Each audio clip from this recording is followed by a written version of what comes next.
Oído con sentido, un espacio para oír, sentir y consentir la palabra.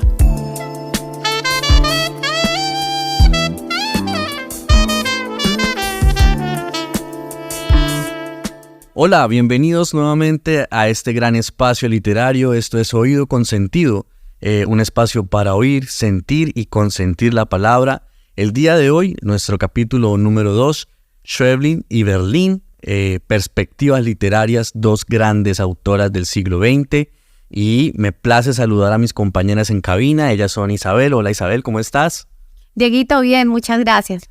Hola Blanca Nubia, ¿cómo estás? Hola Diego, muy bien, muy contenta de estar nuevamente acá contigo y con Isabel y con una invitada muy querida, Imelda Arroyo, quien nos va a acompañar también para hablar de esos temas relacionados con estas dos escritoras. Pero yo le voy a pedir a Imelda que se presente y nos cuente quién es ella. Hola Nubia, hola Isabel, hola Diego, muchas gracias por esta maravillosa invitación. Yo soy administradora pública y soy especialista en pedagogía y docencia. Afortunada que desde mi casa tuve la oportunidad desde muy temprana edad de encontrarme con los libros, y esto ha permitido que a través de mi vida cada vez vaya encontrando más fascinación sobre el tema. De nuevo, muchas gracias por la hermosa invitación. Gracias a ti, Imelda, qué bonita presentación. Algo que dijiste ahorita me llama la atención y tiene que ver con nuestro capítulo anterior. No sé si recuerdan nuestros escuchas que hablábamos de nuestros primeros acercamientos con la lectura, y el de Imelda quedó claro ahí en esa breve presentación. Bueno, vamos a ir directo al punto que nos convoca en esta conversación. Dos maravillosas escritoras, Samantha Schweblin y Lucía Berlin. Les propongo, para que tengamos una dinámica de escucha, digamos, ordenada para quien nos está en este momento escuchando en el podcast, quisiera hacer una breve presentación de Samantha Schweblin. Quiero decirle a todos nuestros oyentes que vamos a trabajar sobre dos cuentos de estas grandes autoras. Listo. Inicialmente, entonces, hablaríamos de Samantha Schweblin y uno de sus cuentos que se llama Conservas. Como datos interesantes de Schweblin, podemos reconocer que es una de las mejores cuentistas argentinas de las últimas décadas. Su obra ha sido traducida a más de 24 idiomas, estudia la carrera de imagen y sonido en la Universidad de Buenos Aires y además de esto se especializa en el área de guiones cinematográficos. Samantha Schweblin trabaja un origen de cuento y novela que tiene que ver o es muy cercano al fenómeno fantasioso de la narración. Entonces, qué bonito que podamos charlar al respecto. El cuento, que para información de todos ustedes, va a estar disponible en dos enlaces que compartimos a través de la Red Nacional de Bibliotecas y otra biblioteca virtual para que ustedes puedan leerlo y de pronto, ¿por qué no?, compartirnos sus percepciones frente a las preguntas que nosotros compartimos hoy con los compañeros. Conservas es un cuento que su personaje principal es una mujer que se ve en un problema a temprana edad y el problema es un embarazo. Teniendo en cuenta que esa palabra embarazo viene de embarazoso, de problemático. Entonces esta chica se ve enfrentada a una toma de decisiones en cuanto tiene su carrera, tiene su futuro, ya ha pensado posiblemente en tener un bebé a futuro, pero llega Teresita. Teresita es una niña no nata, pero que ella ya sabe que la habita y cómo esta mujer empieza a explorar diferentes opciones para tomar una determinación de no tener a Teresita. También se suma a ella, a este personaje principal, toda su familia, ¿no? Su mamá, su papá, su pareja, el cambio de su cuerpo, sus suegros, y cómo a lo largo de esta historia que es fantástica, esta mujer decide y toma la opción de abortar, pero el aborto es visto desde una perspectiva, y repito aquí, fantástica. Es un cuento que te sorprende, un cuento que tú lo estás leyendo y dices, bueno, pero ¿hacia dónde me lleva o cuál va a ser este final planteado por la autora? Entonces, sin más preámbulo, yo quisiera preguntarle a ustedes, compañeros, ¿qué sensaciones les deja la lectura de Conservas? ¿Qué sintieron? Entonces, no sé, Imelda. Bueno, es una lectura bastante impresionante. Me encanta esa transición que hay en las escritoras contemporáneas del siglo XX como en esa transición del silencio a la palabra, o sea, la capacidad de, para un problema o una dificultad, encontrar la palabra como una solución, como una forma de comunicación, como un medio para que hoy estemos, por ejemplo, en este espacio analizando cómo se pueden dar las situaciones o cómo no se debieran dar, porque en especial estas dos mujeres lo que son es poco convencionales.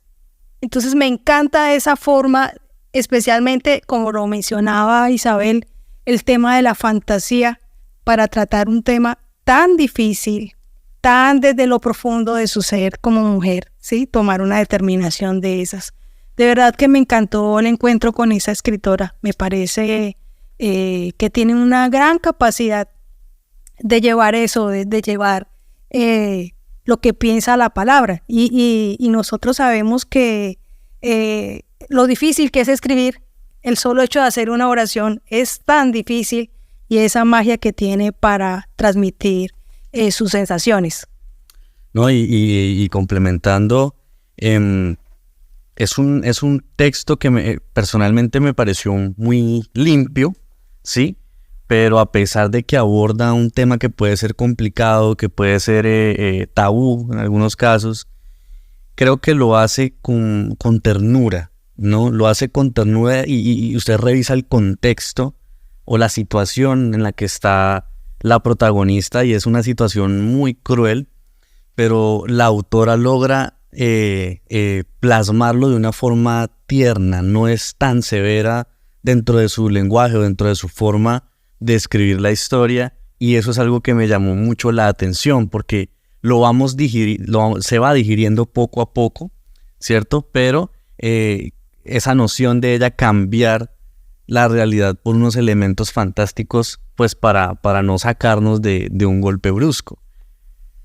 Bueno, a mí me llamó mucho la atención, y ya lo han dicho Dieguito e Imelda, y es la metáfora con la que se aborda un tema muy espinoso, porque todavía en pleno siglo XXI, muchas personas, y yo creería que de doble moral, muchas veces hacen la práctica, pero la censuran. Entonces es un tema muy espinoso, contado de una manera muy estética, bellamente estética, metafórica, porque no es más, la palabra aborto no se menciona. Es más, se habla de retroceder, de generar un proceso como de retroceder en un embarazo que ya está a punto de culminar con el parto, pero realmente el feto empieza un proceso de, no sé si sería involución hacia atrás, hasta cuando el estómago desaparece. Entonces, a mí me parece que está estéticamente muy, muy bien contado, y con un final sorprendente que ustedes lo van a conocer cuando lo lean. Bueno, quiero hacer un ejercicio con ustedes que lo hacemos en nuestros talleres de semilleros de literatura, y me agrada mucho porque a veces cuando vamos a explicar una idea, pues en la construcción de las palabras en el momento verbal, pues se nos adapta mejor a buscar solo una palabra para referirnos a un texto. Entonces yo quiero que ustedes me digan con qué palabra definirían conservas. ¿Qué palabra representa ese cuento para ustedes? ¿Quién empieza? ¿Quién me dice, Isa, tal impresión tengo? Es complejo. Cuando yo lo estaba pensando inicialmente, cuando lo trabajé hace ya ratico con algún grupo de jóvenes, pues encontré palabras profundas incluso. Entonces quiero saber ustedes qué piensan. ¿Cuál es? La palabra es sutil. Sutil. Es muy sutil. O sea, tú te vas por el lado de la forma en que ella plasma el relato. Sí, hay unos elementos narrativos que dentro de la forma de escribir de otro autor serían aberrantes, y ella es muy sutil a la hora de contarnos este proceso de aborto. Bueno, si bien lo que dice el amigo Diego es desde el punto de vista literario, de la forma, yo utilizaría la palabra mujer. Mujer. Me parece que de una u otra forma ella toca tantas nuestras raíces, cuando uno en el desarrollo de su vida tiene que enfrentarse a tantas cosas, y ella lo hace, como dice Diego, muy sutil, pero toca tantos aspectos De nuevo, de verdad, hacer la invitación a que nos sigan en este podcast y puedan leer la historia y verá que van a encontrar sobre todo el tema de las mujeres. Me parece valioso. A mí la palabra conservas, pues me remite a aquello de las conservas que nosotros conocemos en el frasquito, de hecho lo menciona el frasquito, para preservar ahí ese fruto, podría decir, o esa evidencia.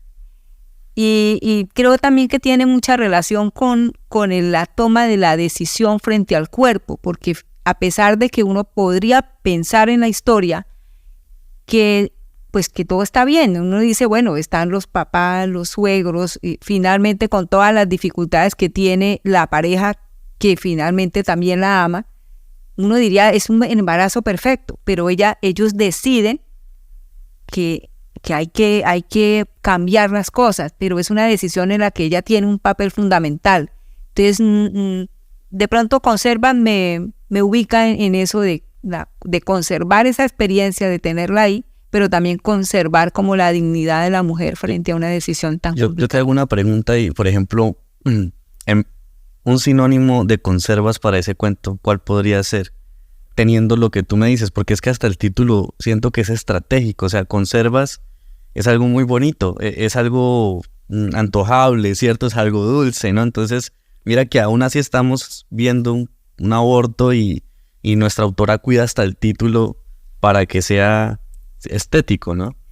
Pero también va relacionado con el tema de guardar, de tener, de poseer. Y como dice Nubia, viene el dilema entre si esto continúa o no, si lo tengo o lo dejo. Lo puedo guardar en mi corazón como una experiencia más, pero es una decisión que tengo que asumir frente a mi vida. Bueno, y también, entonces para retomar, Diego habla de sutileza. Imelda, mujer. ¿Tu palabra cuál fue, Nubia? Conservar. Conservar. Bueno, quiero leerles 2 renglones del inicio del cuento y aquí miramos también que sí nos contextualiza con esa espera que de pronto no tiene que ser inmediata.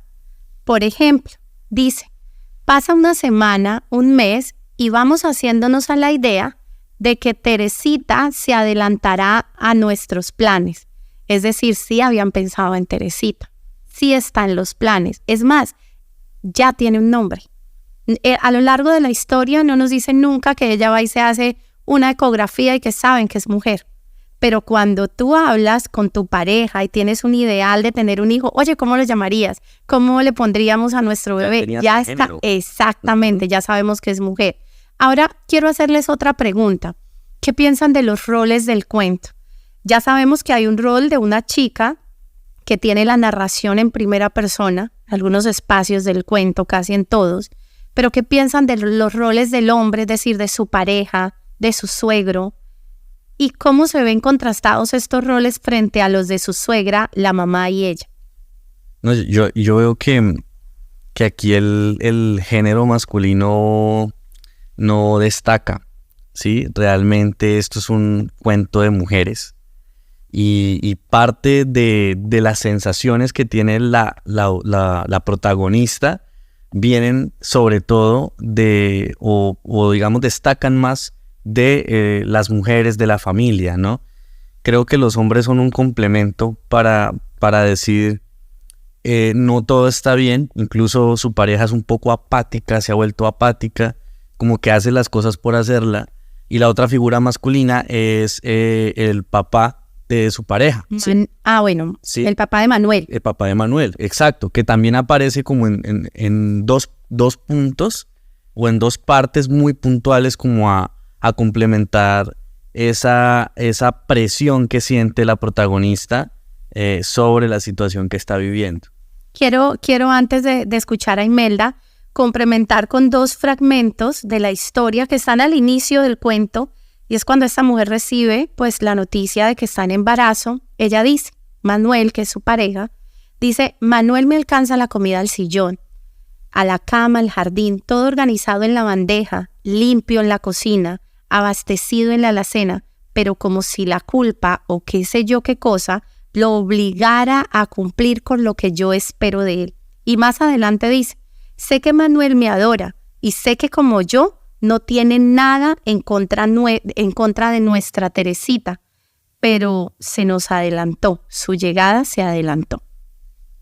Aquí me parece que es un contraste entre lo convencional y lo no convencional. Si bien la historia no lo es, el rol que asumen los hombres son demasiado convencionales, de proveer, de dar, que va en contra como de las percepciones finales de ella, ¿no? Como mujer. Entonces, ahí el rol no está muy bien. Como muy, No cambia mucho, no lo que quieres decir. Un poco, sí. Ok. No está lejos de la realidad. Ajá. Muchos hombres, es verdad. Sí. Bueno, yo veo una familia que definitivamente ha tenido todo un revolcón a partir de un embarazo y que cada quien está asumiendo un papel incluso sobreprotector también sobre la chica. Ya el rol de la pareja, pues ustedes ya la mencionaron, pero todo gira alrededor de Teresita, que además me llama mucho la atención, que ya tiene un nombre. Teresita tiene un nombre. Entonces, la verdad es que sí es mucho más protagónico el rol de las mujeres, pero también como mucho más comprometidas, pues también es un tema de solidaridad de género, podría uno decir que está ahí muy presente, pero igual también asumen una postura respetuosa frente a las decisiones de la pareja, porque ellos les dicen las cosas se van a hacer así y así se hacen hasta el final, aunque no nos hayan dicho qué es lo que van a hacer. Entonces yo creo que en ese momento digamos que los roles de los suegros y de los papás está bien claro.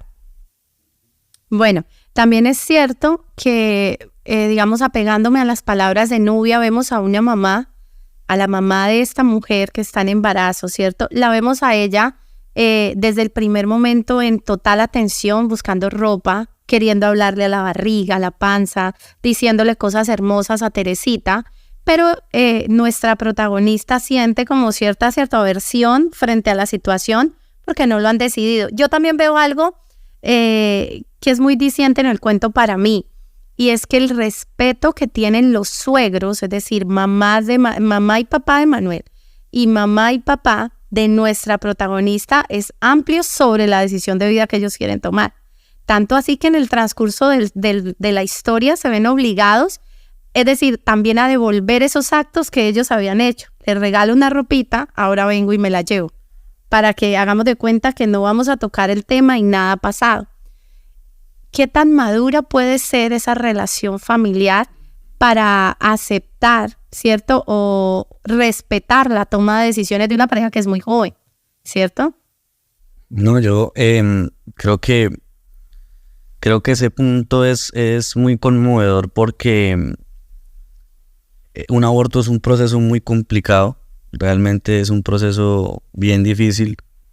Lo digo como hombre porque conozco unos casos. Y que el hecho de ese como lo plasma la autora, de esa transición de ver cómo su energía regresa, ¿no? De la protagonista, cómo la energía de la protagonista regresa, cómo ciertos cambios físicos hacen retroceder todo, plasma que los familiares reciben como con desgane nuevamente las cosas que le habían regalado al bebé, ¿cierto? Ahí se ve como una imagen de desagrado, pero pues no veo un elemento de juzgarla, como que ella, incluso dentro del procedimiento que tenían para lograr el objetivo, había el de estar constantemente pendientes de que no hubiesen llamadas, de que no hubiesen recordatorios, y pues someter a una familia que también estaba como ilusionada a eso de respetarlo, creo que deja mucho por decir. Y es como Dieguito y compañeras, cuando uno vive algo malo en la vida, a veces hay personas que no les gusta repetir esa historia una y otra vez, entonces la solución es no hablemos del tema, me siento incómoda. Esto me lleva a la última pregunta antes de que pasemos al siguiente cuento, y es, ¿ustedes sintieron en algún momento de la historia que ella se arrepintió? Después de escucharlos, quiero darles mi percepción. Pero en algún momento de la historia ustedes dijeron, ¿se arrepintió de lo que hizo? Yo la sentí en las últimas líneas, cuando ella siente náuseas bueno, me vas a obligar a hablar de la última parte del cuento, y es cuando ella la sostiene en la boca y tiene esa sensación de no quererla dejar salir. Entonces ahí yo diría que es el punto exacto donde hay un conflicto interno entre lo hago o no lo hago, que probablemente sea una forma de manifestar eso que le puede pasar a muchas mujeres a la hora del aborto, cuando ya tienen que tomar la decisión final, cuando ya le van a practicar el aborto, es lo hago o no lo hago, y todavía quieren como retenerlo ahí hasta el último momento, en cuando definitivamente, bueno, ya. Listo. Tú, Imelda. Es un tema tenso, ¿no? Pero me parece importante todas esas reflexiones en la medida que culturalmente, socialmente se ha manejado el tema de que las mujeres se hacen mujeres hasta cuando tienen un hijo, ¿cierto? Nos vendieron ese concepto durante mucho tiempo, y hoy reevaluar eso y decir eso, es que primero soy la mujer la que decido de forma responsable cuando de verdad, aunque no hay un momento ni un manual para eso, pero sí asumir la responsabilidad frente a un nuevo ser que viene con igual sensaciones y percepciones y cosas por hacer como nosotros. Entonces eso me parece bastante positivo, esa oportunidad de reevaluar todo ese concepto. Y otra cosita que destaco y que me lleva a pensar que efectivamente ella se arrepiente es cuando está en ese proceso abstracto de aborto o de regresión, ¿no? O de conservación dentro del tema del cuento. Ella cuando está teniendo todos estos síntomas, ¿no? Son unas palabras claves, ¿no? El mareo, las náuseas. Ella queda en el suelo, le dice a su pareja que, mejor dicho, tienen que correr ya. Y hay unas palabras, ahí finaliza con unas palabras de ella arrepintiéndose. Creo que dice como no o no sé, y quedan unos puntos suspensivos, ¿cierto? Lo que sigue a eso es ya pues la acción de devolver el feto, por así decirlo. Pero hay otra cosita muy puntual que quería resaltar, y es quien le da la instrucción, el personaje que les dice cómo hacerlo. Nunca se nos menciona si es un doctor, si es un curandero, si es un brujo. Ella creo que en algún punto le dice, lo llama de alguna forma, ¿cierto? Y él es quien les da la receta. Y finalizo con una imagen que me queda del cuento, y es: alguna vez conocí a una persona que perdió un bebé a sus 3 meses y le dieron la opción de conservarlo y lo entregan en un frasco como de mermelada, pero viene en formol. Esa imagen me queda a mí después de leer el cuento y lo asemejo con todo lo que hay ahí adentro.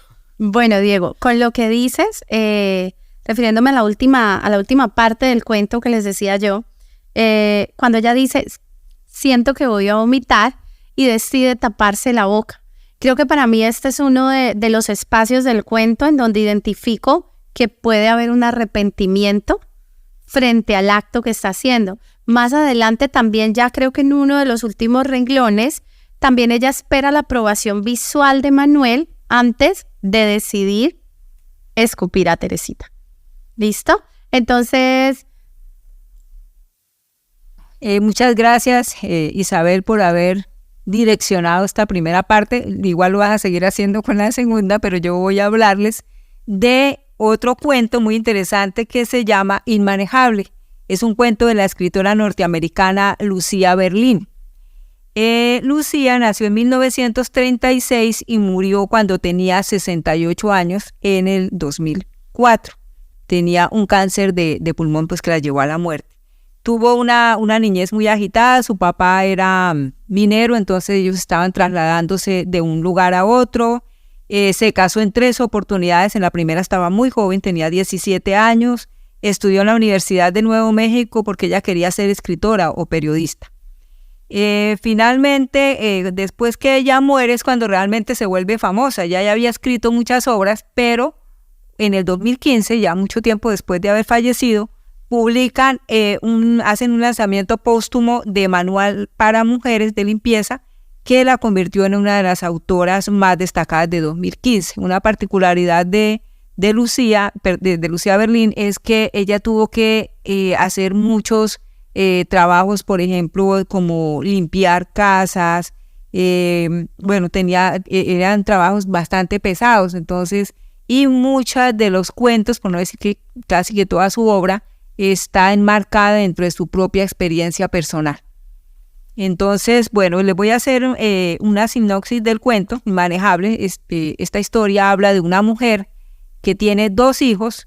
Ella vive con ellos, está a cargo de ellos, pero ella tiene un problema y es que es alcohólica. Esa situación hace que la rechacen en el entorno donde ella vive, y que el hijo mayor, que tiene 13 años, todavía es un niño, tiene que hacerse cargo de estar recogiendo el dinero para que ella no lo consuma en alcohol y de manejar el carro. Digamos que las dificultades más grandes que tiene ella es cuando empieza a sentir el síndrome de abstinencia y tiene que salir a comprar alcohol, empezar a recoger monedas antes de que sus hijos se despierten en la madrugada, y tiene que hacer un trayecto muy largo. Ese, digamos que es la parte más dramática de la historia, de cómo ella tiene que salir, porque si no lo hace, muere. Entonces es como empieza el desespero, toda la agonía, respirar profundo, lento, para calmarse y poder salir a un sitio bastante lejano, comprar alcohol y poder consumirlo y regresar a la casa. Lo demás se los dejo para que, como una invitación a que ustedes lean Inmanejable. Así es, Blanquita. Recuerden que van a tener la oportunidad de cliquear ese link que les vamos a dejar ahí para que puedan acceder a estos cuentos y también buscarlos, ¿no? Y hacer la lectura para que se involucren mucho más en las dinámicas de conversación del podcast. Bueno, frente a esto que nos dice Nubia, quiero preguntarles lo siguiente. ¿Ustedes qué creen que es lo más difícil para esta mujer, esta protagonista de Inmanejable? ¿Ser mamá o ser alcohólica? ¿Qué creen ustedes? Es una historia cruda. La leí varias veces y cada vez me afectó. Y el punto que más me afectó es el punto de la madre. A pesar de que conoce su enfermedad, su adicción, ella tenía presente no despertarlos, no molestarlos, hacer el menos ruido posible. Era como la sensación que me daba. Entonces me encantó, que es la antítesis de lo que vimos antes con Samantha. Esta, a pesar de su problema, ella está pensando en sus hijos. Eso me causó, de verdad que me impactó mucho. No, por supuesto, ser alcohólica. De hecho, el cuento arranca mostrándonos su síndrome de abstinencia, ¿no? Cómo su cuerpo está tan degradado que ella sabe que le va a empezar una crisis y dice, no, tengo que ir a conseguir alcohol antes de que ciertas cosas pasen. Y cuando ya logra conseguir el alcohol y cuando ya llega a su casa y cuando ya se encuentra nuevamente con sus hijos, siento amor en su forma de hablarles. Siento que ahí la autora es muy delicada en el diálogo en el que ella le habla a sus hijos. Siento que todo el cuento, toda la historia es un golpe, y cuando llega a ellos nos da una caricia, ¿sí? Lo sentí así. Sí, ¿qué ibas a decir? Es que hay una cosa que me sentí un poco en eso, no lo del alcoholismo, sino en el hecho de cuando veía a mi hija que llegaba al transporte a buscarla para llevarla al colegio, y yo decía, ya cumplí mi primera importante tarea del día. Y entonces ella se queda en la ventana esperando hasta que ellos cogen su ruta para llegar al colegio. Eso me pareció también preciosa. Sí, es hermoso ese espacio. Es que igual creo que no podemos desligar el fenómeno, ¿cierto? O digamos, su adicción con el alcohol, con el hecho de que es un gran ser humano, o al menos ha tratado de tener en custodia a estos chicos, no de la mejor manera, ¿no? Porque también vemos de parte del chico mayor un reclamo, digamos, como una confrontación hacia ella, porque él es el adulto en casa, ¿cierto? Él la resguarda, las llaves del carro las tengo yo, la plata. Entonces también esta psiquis de este niño, de este adolescente que sabe que su mamá tiene un problema, pero que también sí está ahí. Yo me ponía a pensar y decía, bueno, ¿será que este chico tan inteligente, cierto? Porque él sabe y reconoce que su mamá tiene un problema, no podrá avisar, no podrá llamar a alguien y decir, pero decide quedarse en situación. Es decir, decide quedarse con la mamá alcohólica en casa y saber cómo sortearla. O sea, que sí hay un apego emocional y posiblemente lo que tú dices, Imelda, sí hay pautas de buena crianza en algún momento o de cobijar a estos chicos y tenerlos, porque si de pronto fuese una situación de solo abuso, posiblemente ese chico inteligente no estaría ahí o buscaría formas de huir de esta situación. Bueno, ese es un contraste bastante fuerte, la verdad. Y la autora toca un tema que a ella le afectó porque Lucía fue alcohólica y pasó de sitios de desintoxicación a sitios de desintoxicación. Lo que pasa es que en el cuento pues no lo menciona, pero eso es parte de su vida retratada en ese cuento. Me parece que es un conflicto bastante fuerte, esa lucha o esa dicotomía entre ser la buena mamá y entre una adicción que ella no puede controlar. Entonces, incluso cómo le afecta a la persona en el sentido de no puedo controlarlo, no soy capaz, pero quiero ser una buena madre, que es básicamente lo que nos muestra la historia. Entonces, uno siente esa lucha de ella por irse a resolver su problema de alcoholismo, pero llegar a tiempo para atender a su familia. Entonces, ahí hay un entorno muy, muy difícil que le llega a uno de verdad. Sí. Bueno, ¿y qué piensan ustedes de esta frase que me voy a permitir compartirles? Cuando la leí, generalmente juego con las historias y con los cuentos a adivinar a través de sus títulos, se va a tratar de esto, no tal cosa, pero esta primera frase me parece profunda y quizás resume la angustia de esta mujer. Quiero que ustedes me digan qué sintieron al respecto. En la profunda noche oscura del alma, las licoreras y los bares están cerrados. No, pues es una expresión muy metafórica o sea, ahí yo veo dos cosas. Primero, es el aura en el que hace apertura a la situación en la que la protagonista va a entrar, que es este cuadro de ansiedad por su adicción, pero también es esa perspectiva desde la adicta de qué tan malo es que hasta ahora esté todo cerrado, ¿no? O sea, es una tragedia, Sí. Dios mío, es lo peor, el mundo es oscuro, es vacío, es nostálgico porque las licoreras hasta ahora están cerradas, ¿cierto? Creo que ya desde ahí la autora marca el ambiente con el que se va a manejar el cuento y uno empieza así, ¿no? Como en medio de una ciudad oscura, lúgubre, y esa es la magia que tiene, por supuesto, Berlín. Sí, termina siendo una bonita forma de mostrar una gran enfermedad como es una adicción, ¿no? Que puede ser, hay muchas adicciones, en este caso el alcoholismo, y ella en esa frase refleja lo que es estar enfermo en ese sentido. Yo creo que eso es como la situación máxima de la crisis. En la profunda noche oscura del alma. Es decir, es cuando usted ya toca fondo, usted sabe que además no es también la proximidad de la muerte, porque si ella no sale a buscarla, ella muere. Entonces, eso que la puede ayudar, que paradójicamente es lo que le causa el daño, están cerrados en ese instante.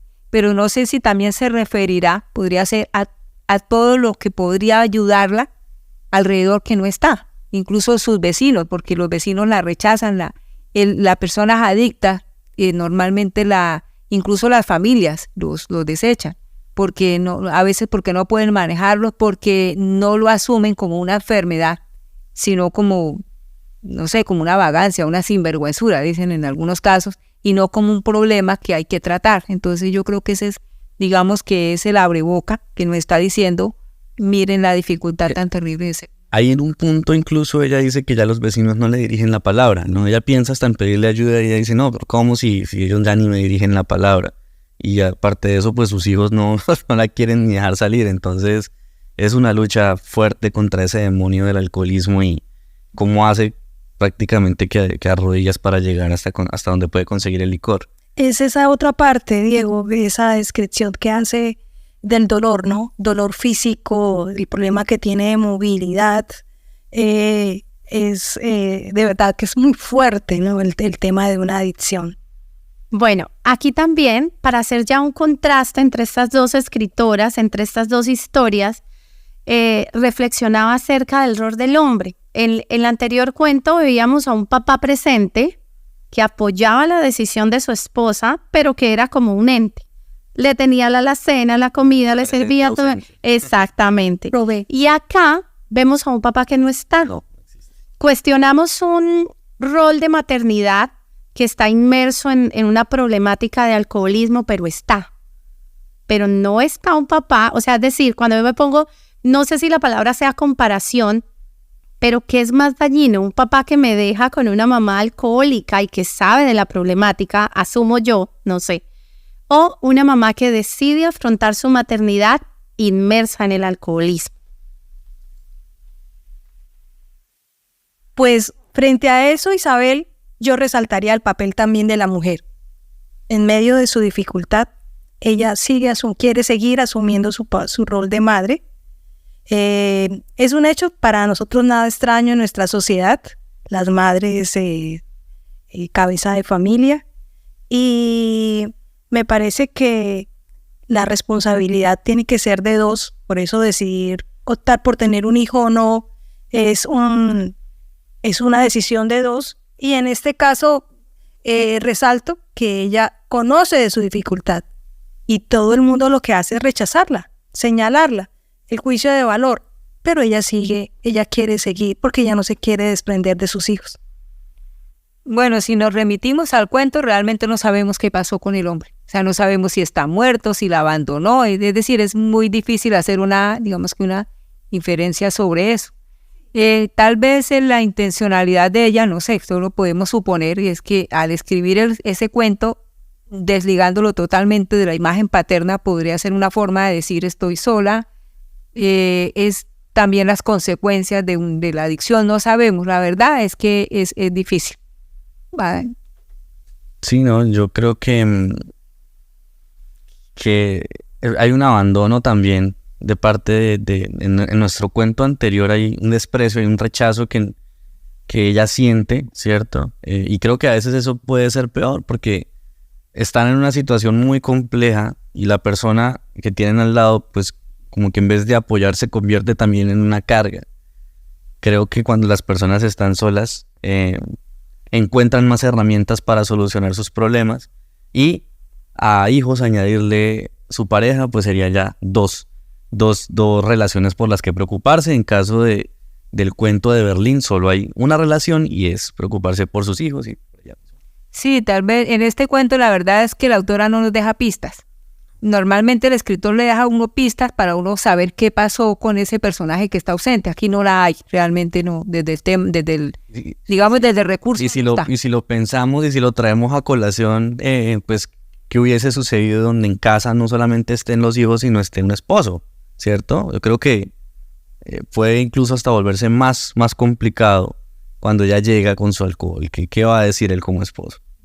Claro. Y como dice Blanca, no lo nombra, pero tampoco lo omite. ¿En qué sentido? Están los niños, hay un hombre, ¿sí?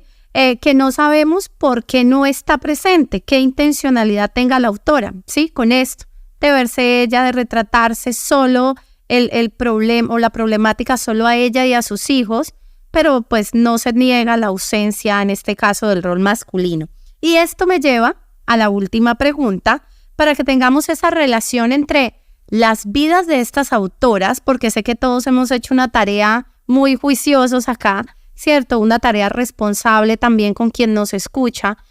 ¿Cómo creen ustedes que estas autoras llegan a extrapolar esas sensaciones de vida, esas vivencias, y plasman esto en sus escritos? ¿Es fácil para una mujer en esta época hacerlo? ¿Es complicado todavía tocar algunos temas?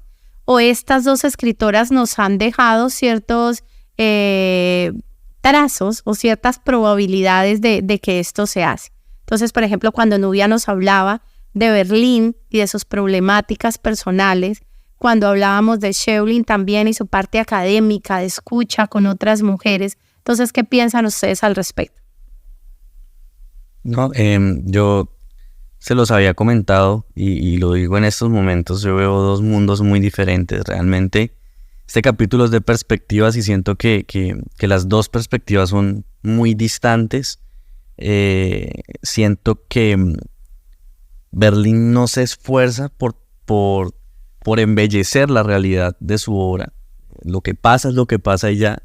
Y es un tema fuerte, es brusco, que también es tabú, a comparación de nuestra otra autora, de Samantha, quien incluso al nombre de la bebé es Teresita. O sea, yo veo mucho esfuerzo en hacer de este suceso fuerte algo digerible, ¿no? Entonces me llama mucho la atención esas dos perspectivas, teniendo en cuenta lo que dijo pues Blanca, que Berlina tuvo una vida fuerte, trágica, sufrió de alcoholismo y todo esto, en comparación a Samantha, que su obra es muy visual, y esto se debe a que ella estudió cine, ¿cierto? Entonces, creo que no radica en la crudeza de su literatura, sino en cómo nos muestra esa historia que quiere contar.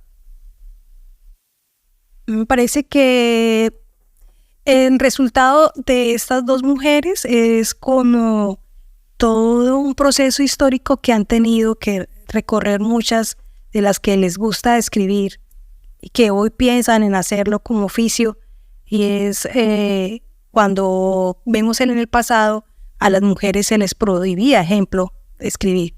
Si lo hacían tenían que asumir nombres masculinos o cambiarse el nombre, que sus familias, sus amigos, sus padres no se enteraran que ellas se dedicaban a ese tipo de cosas. Era un tema vedado para las mujeres, y son muchas las batallas que han librado nuestras escritoras.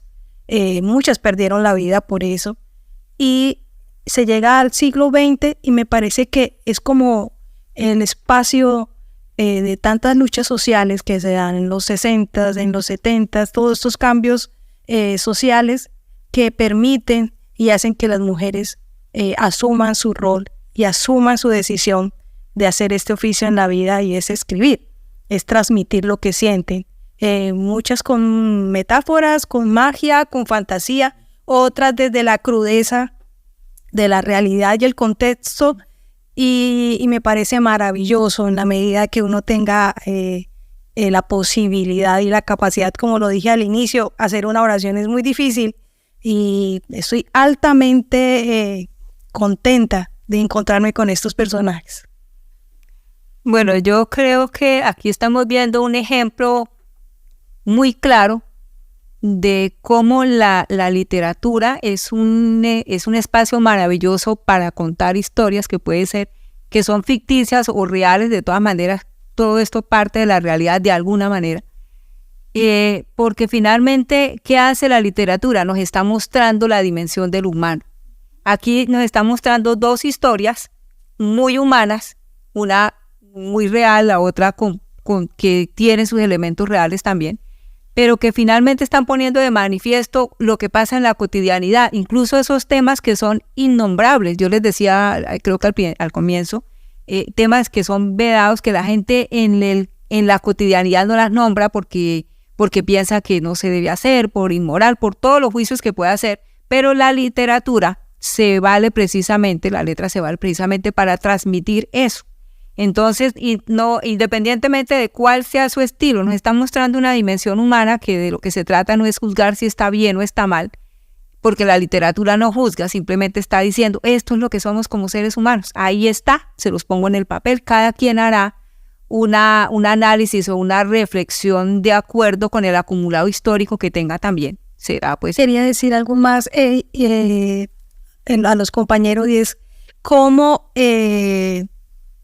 a pesar de nosotros como seres humanos estamos inmersos en guerras, en disputas, afectamos el medio ambiente, ¿cómo seguimos todavía viviendo?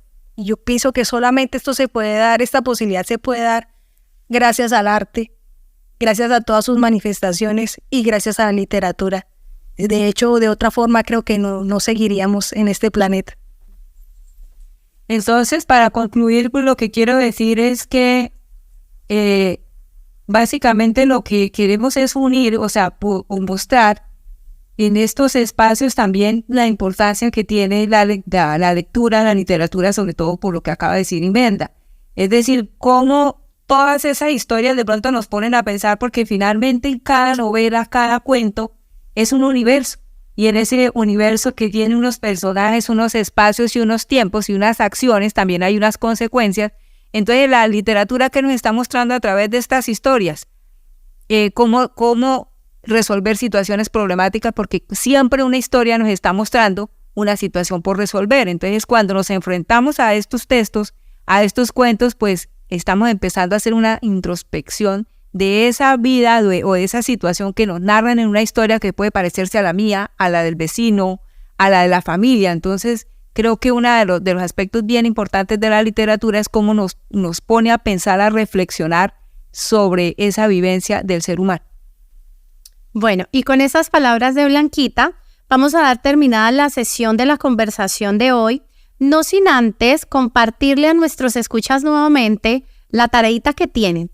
La primera tareita que tienen es remitirse a los links que dejamos en la descripción del podcast para que puedan consultar estas historias que estamos compartiendo hoy. Y la segunda es que vamos a hacer una pequeña trampita, compañeros. Para la próxima sesión es importantísimo que ustedes conozcan el tema que vamos a trabajar, pues como para que ya estén dateados y se sientan inmersos en esta conversación. Vamos a trabajar un artículo periodístico, que es un artículo buenísimo, en donde nos hablan de que la prensa colombiana perdió la oportunidad de narrar la selva con esta problemática de los niños perdidos en la selva. Y el artículo se llama La selva de Leslie Mucutuy. Me voy a permitir mencionar un fragmento muy corto del artículo en donde un antropólogo dice lo siguiente de un niño de Atrato a esa edad. Él dice: a los 12 años, el muchacho atrateño es una ligera enciclopedia rural. Ha aprendido a vadear corrientes, a conocer los pasos del tigre o del zorro, a señalar plantas venenosas y curativas, a conducirse en una socola o pesca, a construir ranchos y a determinar los cambios del tiempo, a comprar y a vender. En su haber están los nombres de todas las avispas y de los pájaros, de los árboles maderables, las víboras. Este muchacho así de preparado es toda una bestia. Entonces, la tareita es que por favor consulten este artículo que también va a estar en la descripción y que nos acompañen en la próxima sesión de Oído Consentido. Bueno, y así concluimos el segundo episodio de este gran espacio literario. Muchas gracias a ustedes por quedarse hasta el final y por escucharnos. A Isa, Blancanubia y Melda, nuestra invitada especial. Queda la lectura para el próximo capítulo y recuerden, esto es Oído Consentido, un espacio para oír, sentir y consentir la palabra.